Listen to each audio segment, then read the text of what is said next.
पूरा दिन घर में ही तो रहती हो, घर के ही तो काम करती हो, बाहर निकलो तो पता चलेगा कि दुनियादारी क्या होती है। आप लोगों को भी ऐसी कुछ बातें सुनने को मिलती होंगी और आप लोगों को लगता होगा कि हमारे काम की तो कोई कदर ही नहीं करता। लेकिन सबसे पहले आप अपने आप से पूछिए, क्या इन सब कामों के लिए आप खुद अपनी कदर करती हैं? और अगर खुद अपनी कदर नहीं कर पा रही हैं तो फिर दूसरों से क्या ही उम्मीद करेंगी। हेलो दोस्तों, स्वागत है आप लोगों का एक बार फिर से बी रियल बी सिंपल में। और ये वीडियो पिछली ही वीडियो की कंटिन्यूशन में है। उसमें मैंने दोपहर तक का अपना रूटीन आप लोगों के साथ शेयर किया था और अब मैं शेयर करूंगी कि दोपहर से लेके रात तक मैं क्या करने वाली हूँ। तो दोपहर में जैसे मैंने बताया था सब काम हो चुका था, मैं थोड़ा सा रिलैक्स होकर बैठी थी तो चेहरे पे बड़ी जलन मुझे महसूस हो रही थी और मैंने लगाया अपने चेहरे पर एलोवेरा जेल, जिसको मैं फ्रिज में रखती हूँ ताकि वो ठंडा रहे। और इस टाइम पे पसीना इतना ज़्यादा आ रहा है ना कि कॉटन के दुपट्टे से हालांकि मैं चेहरा साफ़ करती हूँ लेकिन उसके बावजूद भी चेहरे पे बर्निंग हो जाती है, स्किन ऊपर से जल जाती है। तो इसीलिए मैं उसको लगा के थोड़ी देर के लिए बैठी थी ताकि रिलैक्स हो जाऊं। बस 15-20 मिनट ही मैं बैठ पाई थी, तब तक वानी आ गई थी और गर्मी में बुरा हाल हो रखा है आजकल सब बच्चों का। तो आते ही उसने पानी पिया और अब थोड़ी देर रिलैक्स करके वो पहले नहाएगी, कपड़े चेंज करेगी और उसके बाद ही वो खाना पीना खाएगी। तो जब तक हमने खाना पीना खाया उस दौरान तो मैंने कुछ भी शूट नहीं किया था और करीब आधे घंटे का मैंने उसके साथ रेस्ट भी किया था। अब आ गए हैं हस्बैंड ऊपर से उठ के, जैसे मैंने पिछली वीडियो में बताया था कि वो दोपहर में सो रहे थे और उनको पीनी थी चाय। तो अब मैंने चाय बनने के लिए रखी है और इस बीच राम भी आ गया था कॉलेज से। आज वो जल्दी ही आ गया है क्योंकि चारों तरफ बहुत बारिश है और पानी भरा हुआ है दिल्ली में, इसलिए आते हुए दूध लेके आया है वो और बैटरी भी लेके आया है। घड़ी ख़राब हो गई थी हमारी, लेकिन बाद में पता चला कि बैटरी की ज़रूरत नहीं है, वो घड़ी ही ख़राब है, उसको रिप्लेस करना पड़ेगा। तो यहाँ पे हमारी अच्छी सी अदरक और इलायची वाली चाय तैयार है। और अब मैं ले आई हूँ ऊपर से उतार के वो वाले कपड़े जो मैंने धोए थे। पिछली वीडियो में बताया था ना कि हस्बैंड को अर्जेंसी में ये कपड़े चाहिए थे और उनको पहन के जाने थे। और इन कपड़ों को मैं बिल्कुल एन वक्त पे उतार के लाई हूँ। बस ये समझिए कि मैं उनको उतार के कपड़ों को और नीचे तक ही आई थी और उसके बाद ही शुरू हो गई जी बहुत तेज़ वाली बारिश। तो देखिए कितनी तेज़ बारिश आई हुई है और बिल्कुल अचानक से आई है ये बारिश। कपड़े बिल्कुल बाल बाल बचे हैं, अगर 1 मिनट की भी देर होती ना तो कपड़े नहीं बच पाते।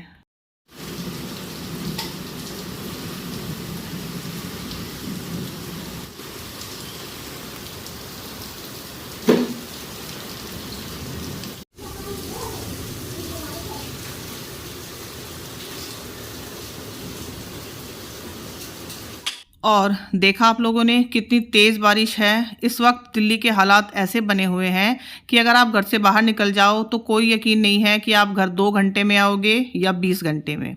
तो बाहर हो रही है बारिश और अंदर हम कर रहे हैं अपना काम। ये सारे कपड़े जो मैंने प्रेस किए थे पिछली वीडियो में दिखाए थे आपको, अब मैं इन सबको समेटने की तैयारी में हूँ। और हस्बैंड के जो भी कपड़े हैं वो मैं अलग करती जा रही हूँ ताकि वो अपने कपड़े जो भी पैक करने हैं वो कर लें। और कपड़ों का काम इतना लंबा होता है ना कि देखिए जैसे इनको पहले धोना, फिर सुखाना, फिर ऊपर से उतार के लाना, फिर फोल्ड करना और जिन पे प्रेस होनी है उनको प्रेस करना, उसके बाद फिर एक एक कपड़े को हैंगर में लगा के अलमारी में जाना। मतलब इतना लंबा प्रोसेस होता है कपड़ों का और ये सबसे लंबा काम है। नहीं तो सारे काम मतलब साथ के साथ निपट जाते हैं, कपड़ों का ही काम होता है जो इतना लंबा चलता है। तो मैंने सारे कपड़े अलमारी में लगा दिए हैं और यहाँ पे हस्बैंड ने अपने बैग की भी पैकिंग कर ली है। और एक ये हैंड टॉवल मैं उनको दे रही हूँ साथ में, क्योंकि बारिश का टाइम है, कुछ नहीं पता भीग जाए तो कम से कम यूज़ तो कर लेंगे। मतलब रेगुलर टॉवल तो लेके ही जा रहे हैं, एक हैंड टॉवल मैं अलग से दे रही हूँ। और यहाँ पे मैं उनके लिए अलग से रुमाल और एक जोड़ी जुराबें रख रही थी, लेकिन इस बात पे थोड़ी सी मेरी उनकी बहस भी हो गई कि वो बोल रहे थे कि अलग से रखने की क्या ज़रूरत है। लेकिन मैंने बोला कि भाई आप 2 से 3 दिन के लिए जा रहे हो तो एक्स्ट्रा रुमाल और जुराबें तो चाहिए ही होती है ना, और वो भी बरसात के मौसम में। तो उनका बैग मैंने पैक कर दिया है और वो चले गए हैं और वो रेगुलर अपना लोअर टी शर्ट ही पहन के गए हैं क्योंकि फिर सफ़र में आसानी होती है। तो उनके जाने के बाद मतलब बारिश रुक गई थी, वो तभी निकले हैं और गए तो वो गाड़ी से ही हैं, मतलब अपनी गाड़ी से, लेकिन बाद में उसको वो कहीं पार्किंग में लगा के उनको जाना बस से है। और अब मैं बर्तन वगैरह साफ़ करने लगी हूँ। तो बाकी बर्तन तो मैंने साफ़ कर दिए हैं। यहाँ पे मैं बच्चों की बोटल्स और जो वानी का टिफ़िन था ना दोपहर में लाई थी, वो मैं साफ़ कर रही हूँ।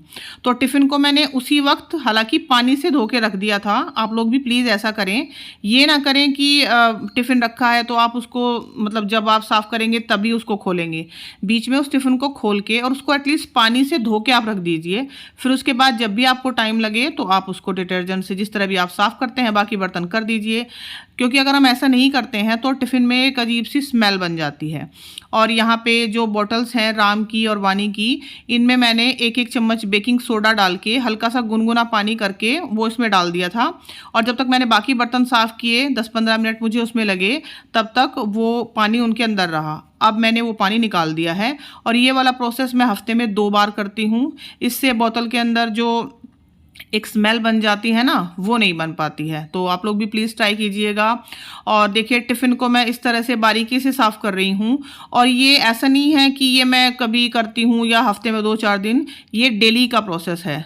और आप लोगों को भी ऐसा ही करना चाहिए, क्योंकि कभी कभी हम सोचते हैं ना कि हम तो इतना हेल्दी अपने बच्चों को खाने को दे रहे हैं, साफ़ सफाई से खाना बना रहे हैं, उसके बावजूद भी कभी कभी बच्चे बीमार पड़ते रहते हैं, पेट दर्द है या कुछ और दिक्कत है। तो उसका कारण होता है ये छोटी छोटी सफाइयाँ जो हम मिस कर जाते हैं। अच्छा, यहाँ पे देखिए मैं बोतल को अंदर से क्लीन करने के लिए एक टिप दे रही हूँ। अगर आपके पास बोतल क्लीन करने वाला ब्रश नहीं है तो इस तरह से स्पंज को आप रेगुलर जो चिमटा होता है रोटी बनाने वाला, सबके किचन में होता है, उससे पकड़िए और उससे अच्छी तरह से अंदर साफ़ कर दीजिए। तो ये बिल्कुल क्लीन हो जाएगा, भले ही आपके पास बोतल साफ़ करने वाला ब्रश हो या ना हो।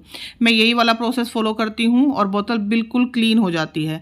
अभी मैं आपको दिखाऊंगी, देखिएगा। बाहर से तो मैंने क्लीन कर ही दी है, अंदर से भी बिल्कुल अच्छी तरह से ये क्लीन हो गई है। और वानी की ये बोतल बाहर से प्लास्टिक की है लेकिन अंदर से स्टील की है। मैंने प्लास्टिक की बोतल कभी नहीं ली बच्चों के लिए, हमेशा इस तरह की ली हैं जो अंदर से स्टील की हों। क्योंकि जो फुल स्टील की बोतल आती हैं वो शायद थोड़ी सी कॉस्टली होती हैं, लेकिन इस तरह की बोतल आप अपने बच्चों के लिए ले सकते हो। तो देखिए बातों ही बातों में हमारी बोतल भी क्लीन हो गई और बिल्कुल साफ़ सुथरी ये अब है। इसी तरह से ये टिफ़िन वगैरह जैसे मैंने बताया कि आप साथ के साथ बस इनको धो के रख दीजिए। भले ही आपको 1 घंटे बाद टाइम मिले, आप उसको तब अच्छे से साफ़ कर लीजिएगा। लेकिन अगर आप ऐसे ही छोड़ देंगे ना उसको, तो बहुत ही अजीब सी स्मेल हो जाएगी उसमें, और फिर धीरे धीरे वो स्मेल उसमें बसती चली जाती है। तो धुल गए जी सारे टिफ़िन वगैरह, सब बर्तन भी साफ़ हो गए। और ये टिफ़िन और जो भी बोतल हैं और ये 2 कप जिनमें हमने चाय पी थी मैंने और हस्बैंड ने, क्योंकि कांच के हैं, मैंने अलग से रखे हैं। अलग से इसलिए रखती हूँ क्योंकि अगर मैं सारे बर्तनों के साथ टोकरे में ही इन बर्तनों को रख दूंगी तो फिर सुबह सुबह जब बहुत ही भागा दौड़ी होती है, बच्चों के टिफ़िन चाहिए होते हैं, बोतल चाहिए होती हैं, तो फिर कभी लिड नहीं मिलती है किसी चीज़ की, कभी कोई चम्मच नहीं मिलती है बच्चों की। तो इनको अलग से रखती हूँ। जब ये सूख जाएंगे इनको अच्छे से कपड़े से साफ़ करके मैं रख दूँगी। और यहाँ पे देखिए जो कप हैं यहाँ के, जिनमें मैं चम्मच और ये कांटे वगैरह रखती थी ना, ये तो मैं ऊपर ले गई हूँ, उनमें मुझे पौधे लगाने हैं। तो अभी फ़िलहाल काम चलाऊ मैंने इसमें रख दिया है। ये एक पुराना मग है जिसका हैंडल टूट गया था, तो देखती हूँ बाद में क्या जुगाड़ करूँगी इसका मैं। और आम लाए थे जो हस्बैंड दोपहर में मैंने दिखाया था, नहीं हस्बैंड नहीं, राम लेके आया था, सॉरी। तो इनको अच्छे से पानी से धो के और फिर मैंने पानी में डुबा के इनको रखा है। इससे इनकी जो हीट होती है वो निकल जाती है और फिर ये खाने में नुकसान नहीं करते। दूध भी गर्म हो गया था, वो मैंने ढक के रख दिया है। और फिलहाल किचन बिल्कुल क्लीन साफ़ हो गया है रात तक के लिए।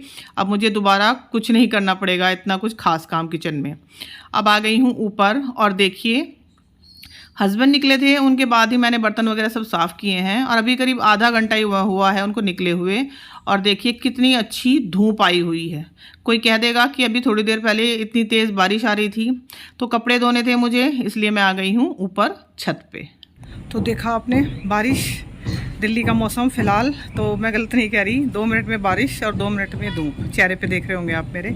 तो मशीन लगा दी है मैंने, देखती हूँ कपड़ों का, सूखेंगे तो सूख जाएंगे, भीगेंगे तो भीग जाएंगे, क्या करूँ।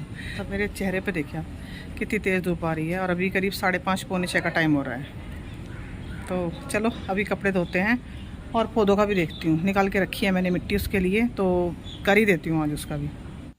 अब यहाँ पे मैंने मशीन लगा दी है और मशीन में इसी तरह से जैसे मैं धोती हूँ कपड़े, पहले पानी भरा है, उसके अंदर मैंने डिटर्जेंट डाला है, सर्फ जो भी आप इस्तेमाल करते हैं, और उसको पहले खाली ही मैंने उसको चलाया है ताकि उसमें अच्छा सा झाग बन जाए। और फिर उसके अंदर जो कम कपड़े, जो कम गंदे वाले कपड़े होते हैं, मतलब जो बिल्कुल ही कम गंदे हैं, उनको पहले डाला है। यानी कि यूनिफॉर्म वगैरह भी मैंने सब डाल दी है, अभी धुल जाएगी। और अब इन पौधों को मैं काट रही हूँ क्योंकि काफ़ी बड़ी बड़ी इनकी जो ब्रांचेस हैं वो हो गई हैं, और इनको मैं इसमें लगाऊंगी। ये जो मैं कप्स लेके आई हूँ नीचे से टूटे हुए हैं जो, और ये नारियल के तेल के डब्बे हैं जो खाली हुए हैं, जो मैं इस्तेमाल करती हूँ। तो पूरे साल में 4-5 डब्बे जैसे मैंने बताया था खाली हो ही जाते हैं। तो इनको मिट्टी भर के अब मैं लगा रही हूँ इनके अंदर पौधे की जो मैंने कटिंग काटी है। इस पौधे को पोर्टुलुका भी बोलते हैं और रोज़ मोज करके शायद कुछ नाम बोलते हैं, अच्छे से तो मुझे याद भी नहीं, हम लोग तो गुल दोपहरी बोलते हैं भाई। तो लग गए हमारे सारे पौधे, और इस पूरे काम में वानी ने मेरी पूरी पूरी मदद की है। तो जब तक हमारे पौधे लगे तब तक हमारे कपड़े भी धुल गए, और उसके बाद बस कपड़ों को खंगालने का काम बाकी रह गया मेरा। तो साइड बाय साइड सारे काम चलते रहे, उधर मैंने पौधे लगा दिए, इधर कपड़े धुल गए। अब कपड़ों को खंगाल के और ड्राई करके सुखाने का काम बाकी रहेगा। और इसके बाद मुझे नहाना है क्योंकि कपड़े पूरी तरह से भीग चुके हैं मेरे, कुछ तो पसीनों में और कुछ फिर अब कपड़े धोने में। तो देखिए इस तरह से ये कपड़े हालांकि ड्राई हो गए हैं मशीन में पूरी तरह से, लेकिन उसके बावजूद भी ये आदत है कपड़ों को झटक कर फिर सुखाने की। और इस बीच में सर्फ भी ख़त्म हो गया था, तो राम को भेज के मैंने सर्फ मंगवाया है। और राम आज अपने जिम नहीं जाने वाला था हालांकि, लेकिन जैसे ही बारिश रुकी वो चला गया था और अब वो आ गया है वापस। तो जब तक मैंने कपड़े फैलाए उसके बाद रख दिया है इस सर्फ को डब्बे में फिल करके। तो थोड़े से कपड़े धुल गए थे वो फैला दिए थे, अब बाकी के धुल गए हैं तो अब सारे ही मैंने फैला दिए हैं। और इस तरह से मैंने सुखाए हैं कपड़े, आप देख रहे हो, एक तरफ सारी टी शर्ट्स हैं, एक तरफ शर्ट हैं, सबसे लास्ट वाले तार पे सब लोअर्स हैं।